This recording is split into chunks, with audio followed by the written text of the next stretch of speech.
Assalamualaikum warahmatullahi wabarakatuh.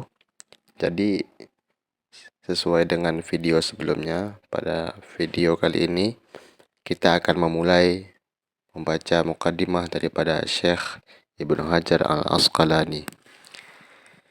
Bismillahirrahmanirrahim. Wa tusannu inda ibtida'i kulli umurin ghairi muhaqqaratin. Fa in tarakaha fi awwaliha ata biha fi athnaiha biqaulihi bismillahi fi awalihi wa akhirih. Dengan nama Allah yang Maha Pengasih lagi Maha Penyayang, dan disunahkan membaca basmalah ketika memulai tiap-tiap suatu perkara yang tiada unsur kehinaan. Maka jika dia meninggalkan basmalah pada permulaan urusan tersebut, ata biha fi athnaiha, maka mendatangkan ia dengannya basmalah pada pertengahannya urusan, biqaulihi dengan ucapannya bismillahi fi awalihi wa akhirih. Lafaz bismillahirrahmanirrahim, jadi ini disunahkan bagi kita untuk membacanya ketika hendak memulai suatu perkara apapun jenisnya, urusan apapun, pekerjaan apapun yang tiada unsur kehinaan daripada urusan tersebut dari segi agama. Seperti ingin keluar rumah, masuk dalam rumah, ini disunahkan untuk membaca bismillah pada mulanya.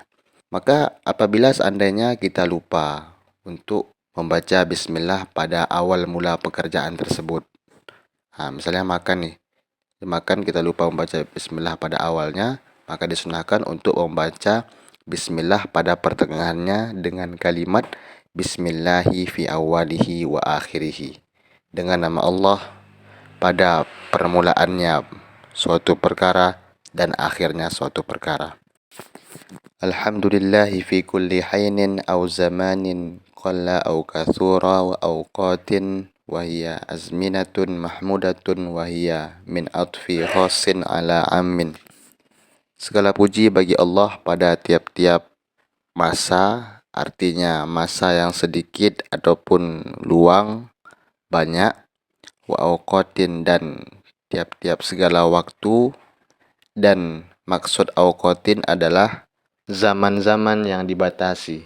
Wahya min atfi khassin ala amin, dan dianya awqatin itu daripada ataf khas di atas am. Jadi kemudian musannif memuji Allah Subhanahu wa taala. Segala puji bagi Allah pada tiap-tiap waktu yang sedikit ataupun waktu yang luang, waktu yang panjang, dan juga segala puji bagi Allah pada tiap-tiap segala waktu.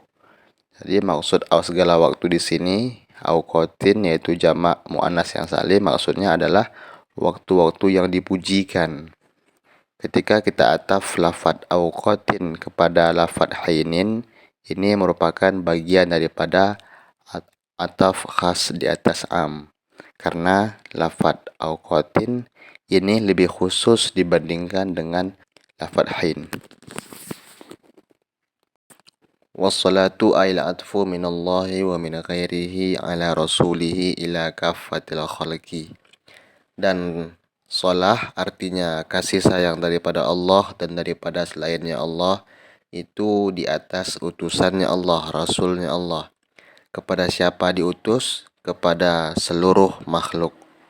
Kemudian musannif mengucapkan salawat, yang makna salah di sini adalah kasih sayang daripada Allah ataupun kasih sayang daripada selainnya Allah, yaitu berupa malaikat dan manusia, itu selalu tercurahkan kepada rasulnya Allah, utusannya Allah. Kemana utusan tersebut diutus? Kepada siapa diutus? Yaitu kepada seluruh makhluk. Siapa utusan tersebut? Asyrafil khalqi, yang mana utusan Allah ini merupakan sebaik-baik makhluk, semulia-mulia makhluk. Siapa-siapa saja yang tergolongkan kepada makhluk. Wahwa kullu ma aujadahu Allah Ta'ala ala takdirin aujabathul hikmatu.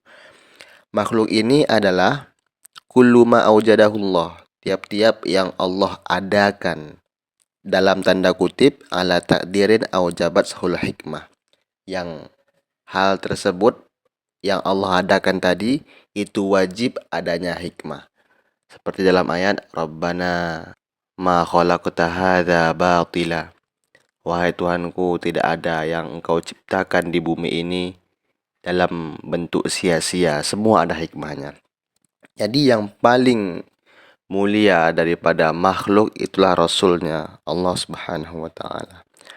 Wal bariyati ail makhluqati mutlakan awillati fil ardi. Dan siapa utusan itu? Utusan itu merupakan sebaik-baik bariyat. Apa arti bariyat? Ail makhluqat mutlakan, artinya segala makhluk secara mutlak, seluruh makhluk secara mutlak. Awillati fil ardi, atau makhluk-makhluk yang hanya berada di bumi. Fahya min atfil muradifi au min atfil khasi alal ammi. Maka dianya bariyat itu bagian daripada ataf muradif atau daripada ataf khas di atas am. Jadi lafadz bariyat ini seandainya kita maksudkan makna yang pertama, yaitu al-makhluqat abadan, makhluk secara mutlak baik yang di bumi maupun yang di langit, maka ketika diatafkan kepada al-khalqi, ini merupakan bagian daripada ataf muradif. Ataf satu kalimat kepada kalimat yang lain, yang dua kalimat tersebut sama artinya. Namun seandainya kita maksudkan al-bariyat dengan makna yang kedua, yaitu allati fil ardi, makhluk-makhluk yang hanya berada di bumi saja, maka ketika diatafkan kepada al-bariyat kepada al-khalqi, ini merupakan bagian ataf khas di atas am. Karena lafadz bariyat yang kita maksudkan yang hanya di bumi saja, ini lebih khusus dibandingkan dengan lafadz al-khalqi. Fasayyiduna Muhammadun sallallahu alaihi wasallam afdalu khalqillahi kullihim. Maka penghulu kita, yaitu Nabi besar Muhammad sallallahu alaihi wasallam, ini merupakan seafdal, sebaik-baik, semulia, yang paling mulia daripada seluruh makhluk jenis apapun itu. Hadhihi ail mustahdaratu fi dzini. Ini yaitu kitab yang akan dihadirkan yang masih dalam zain musannif, yang bernama Munabbihatun alal isti'dad liyaumil ma'ad. Peringatan-peringatan terhadap persiapan untuk hari kembali. Ay ala ta'ahubi li ajli waqti ruju'i ilallah ta'ala. Artinya mempersiapkan untuk waktu kita kembali menghadap Allah Subhanahu wa Ta'ala. Fa inna minha ail munabbihat ma yakunu masna ay zaujaini. Maka dalam kitab ini itu ada sebagiannya yang menjelaskan tentang dua perkara masna. Contohnya di sana di bab sunai. Jadi di bab sunai itu disebutkan tentang hal-hal yang berkaitan dengan dua perkara. Contohnya ada dua perkara yang tidak ada satupun yang lebih afdal dibandingkan dua perkara tersebut, dan lain sebagainya. Wa minha ma yakunu sulasiyan. Dan dalam kitab ini juga ada yang disebutkan tentang sulasi, hal-hal yang berkaitan dengan tiga hal.